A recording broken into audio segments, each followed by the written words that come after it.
safely to the Capitol. We know that time is getting compressed and people are stressed and many of us are not sleeping well. So please help us to remain calm and to treat each other the way we want to be treated and to make it through this week safely. And please always protect our members of the military and all of those who look out for us by wearing a uniform. In your holy name, amen. Thank you.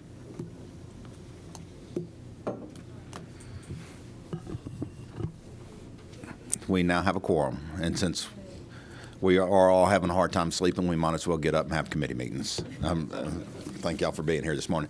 So my desire is that this meeting be quick and this bill be passed out of committee.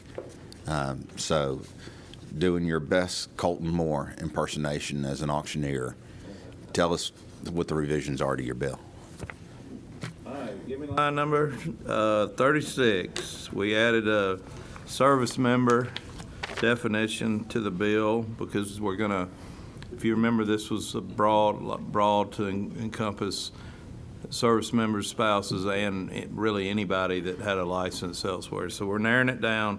So we had to add a definition for service member on line 36. By the way, it's LC 460588S is the version we're working off of.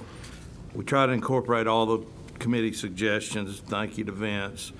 So you'll see on line 41 through 43 where it just now really applies to only service members and their spouses, and that's why we had to add the service member definition.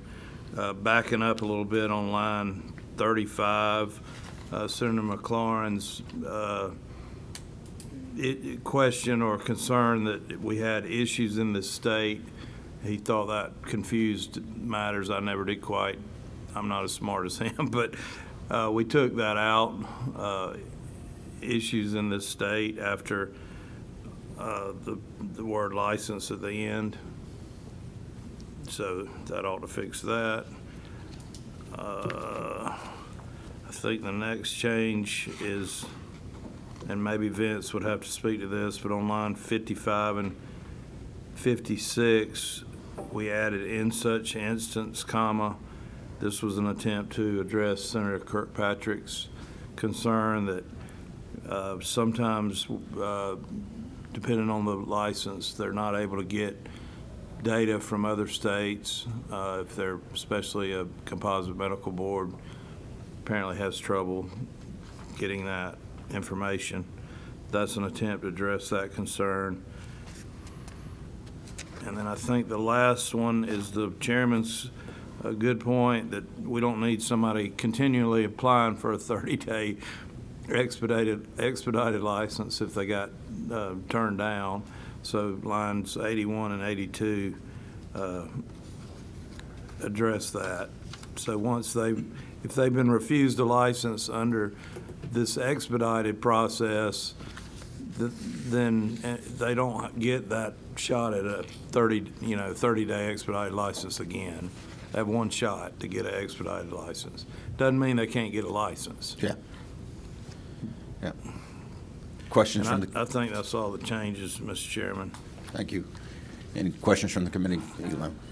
I just have one question for Chairman Walker. Is it still your intent to do a study committee on the overall licensing process? Yes, ma'am. And as you know, study committee bills get held kind of to the end because they're not subject to crossover, but I think the Lieutenant Governor's office seems to be interested in that also. So I feel like we'll be successful getting that established. And at the appropriate time, happy to make a motion. Stand by for a second. Any other questions?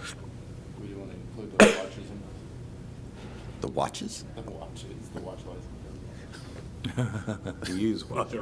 Oh, Use watch dealers. I got you. I'm back with you now. If we don't have any other serious questions, have a motion. Okay, I'd like to move to pass for Senate Bill 195, LC 460588S. We have a motion and a second. Any discussion? I hope your study committee goes because I like where you were going with this thing, but I want to keep the bill alive and moving. I You know, greatly appreciate it. if we can't get a touchdown right now, at least we can get a first down. I know how it works up here, and I'm grateful to the committee. All those in favor, raise your right hand. Okay, it's unanimous. Congratulations. Thank you. Mr. Chairman. Thank you, thank you. Any other business for the committee? Sorry I had to take y'all's time this morning. Oh, We're all up anyway. okay, that, we're going to adjourn the meeting, but I have some offline comments.